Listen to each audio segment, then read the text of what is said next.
John 20 verse 27 says to stop doubting and start believing. And I truly believe that every person that went on this trip stopped doubting who they were and started believing that God was working inside of them. What sticks out to me from the mission trip was really, seeing the young people step up and step up to the challenge and to share the love of Christ and to trust God as they encountered people that were really kind of scary, unfamiliar to them, people who they wouldn't otherwise have interacted with. One moment that stuck out for me was when a homeless man I don't know if he had fallen, but somehow he had gotten stuck sort of in a gutter between kind of like the sidewalk and the car. And when Jamie Calvin just basically went right up to him, extended her hand and just lifted him right up. I just thought that was really awesome. And there were lots of different times like that on the mission trip where the kids just stepped up and stepped out in faith and just really extended the love of Christ. What I got from the mission trip was speaking to people that I didn't know, because it's hard to talk to people you don't know, that you see on the streets, or someone that you know can hurt you or can shun you, and you don't know what's going to happen when you go up to talk to that person. But you got to know that you're going to have God with you, and that I'm there. Like, I came all the way to San Francisco maybe to talk to that one person. Maybe I changed their life, so I need to be able to man up and talk to them about God and about their relationship with God, because I know that maybe I changed their life or maybe they changed mine. And that's really, like, the mission trip itself and speaking to all those people was life-changing for me.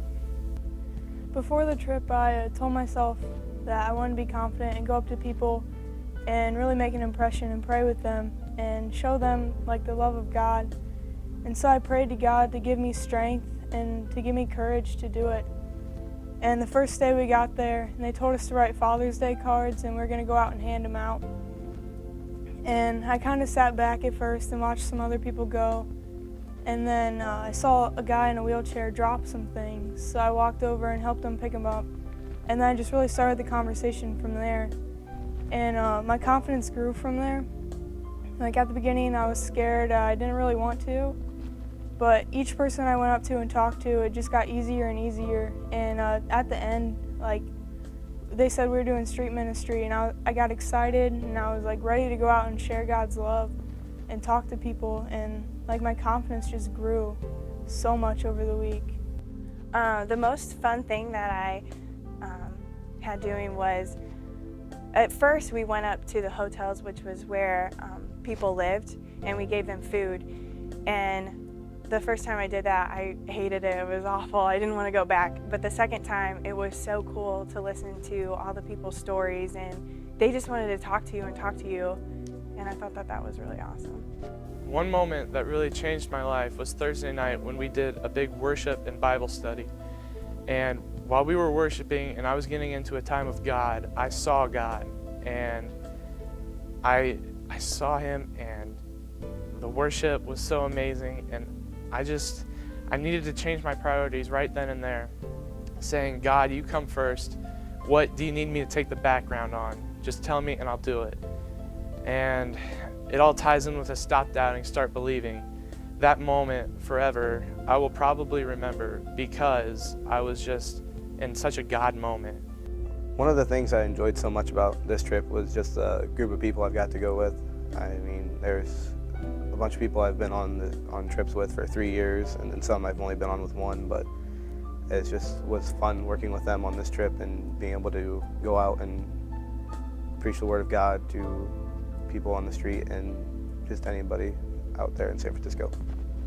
It's been amazing to see the growth that God has been doing in each and every single one of the young people's lives that went on this mission trip. And not only for the young people, but also for the adults that went on it.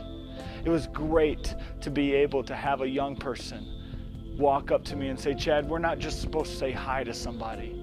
We're supposed to start a conversation with them. We're supposed to pray with them.